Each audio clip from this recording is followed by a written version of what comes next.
your boy, the jersey that Isha said he was sending you and then never sent you. Still have not got it. Duhaime.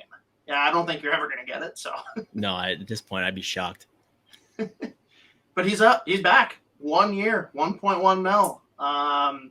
Obviously, you're excited, but what's the expectations? What's going to happen this year? Well, I think, yeah. So Brandon Duhaime, always good to get that done before the ARB. He didn't go to arbitration, right? They got that done beforehand. So 1 by 1.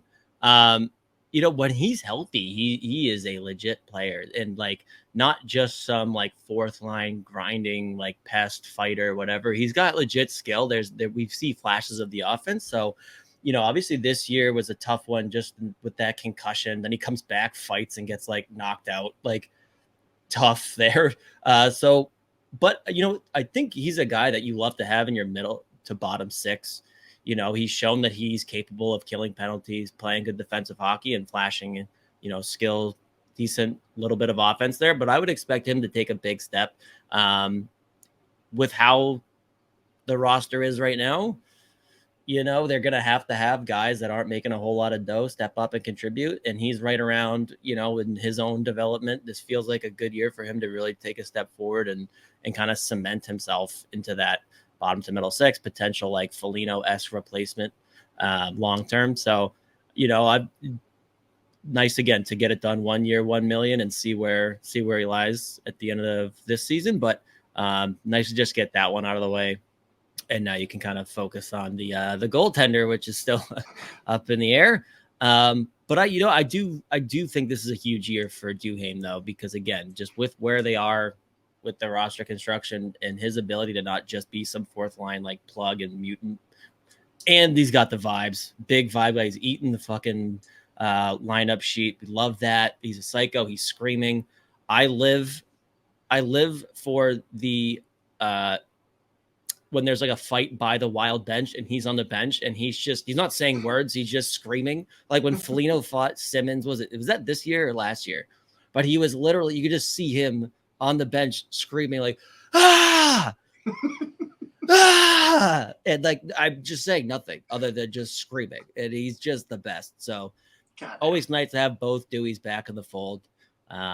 And again, I'd expect a big year from him as long as he can stay healthy, which obviously that's a tall task for anyone, especially once you've got that concussion history. But I expect a big year from Duhaime, and I think the Wild are too, obviously. So first one on that, then, the way it's currently projected, without any future moves that may come, Dewar, Duhaime, and Maroon. Talk about vibes. That's going to be all-out entertainment. And again, I think that even with Connor Dewar this year, I expect a big year for him too. I mean, we saw how good he was this past year where he earned his way in the lineup and just didn't leave and was a big part of that PK, obviously, with Mason Shaw, which, that situation sucks, but it is what it is. But, both of those guys, both Deweys, I think, are poised to have another big year, just contribution-wise, not necessarily with all the points in the world, but a big part of that PK, because when it was at their best, like Connor Dewar obviously was a massive part of that. And when he was out of the lineup, it took a severe hit. So big year for the Deweys. And I love that they're going to have Patty Maroon. So yeah, like you said, all vibe line, two absolute mutants. And then Connor Dewar is a hidden psychopath too. Remember when both Deweys were fighting at the same time? In Chicago, that was the funniest shit I've ever. Dewar was like, you know what, fuck it, I'll fight too. It just was like, who did he go? Was he with him? That one was Stillman. I was like, geez, that was bold.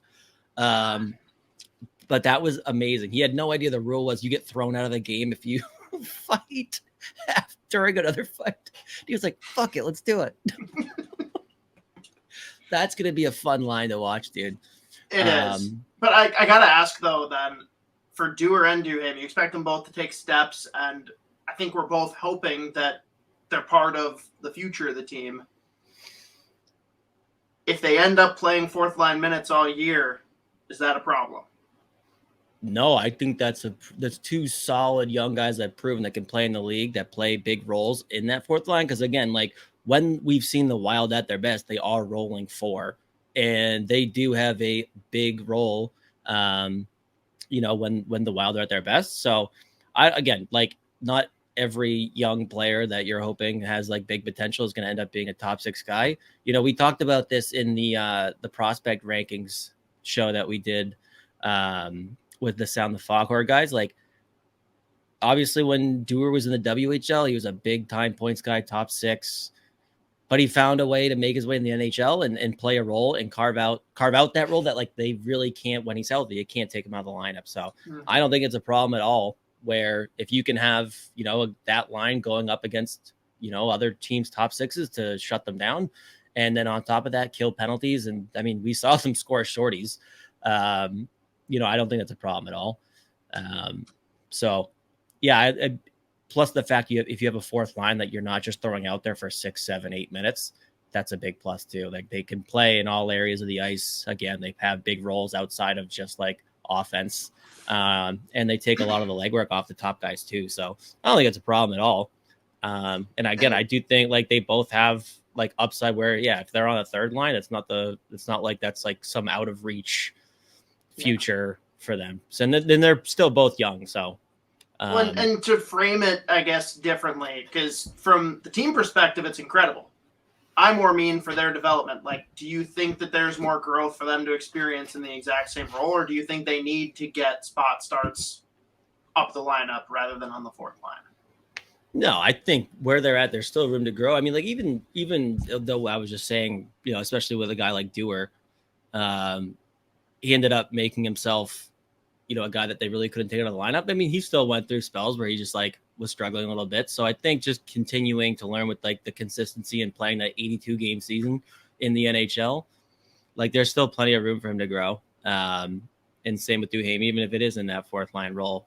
And, you know, I'm sure they'll get up more opportunities just like going up against other teams, you know, better players more often, getting, you know, increased ice time. Cause again, like when the Wild are at their best, they're rolling 4. So, no, I think there's still room to grow. Cause I mean, again, like Duhaime, he had the one full COVID year, which was that even like a real year of hockey? I don't know. And then since then he's had a couple of seasons where he's been like, he's got the injury bug well, I guess the first post-COVID hockey season, he was just like getting himself in trouble with all those like really funny penalties and like trying to fight literally everybody. So I think again, like I think there's plenty of room to grow for them to just kind of keep playing the right way and being consistent and just like continuing to grow, you know, in a full-time NHL role. So I still think there's plenty of room for them to grow, even if it is just like fourth line.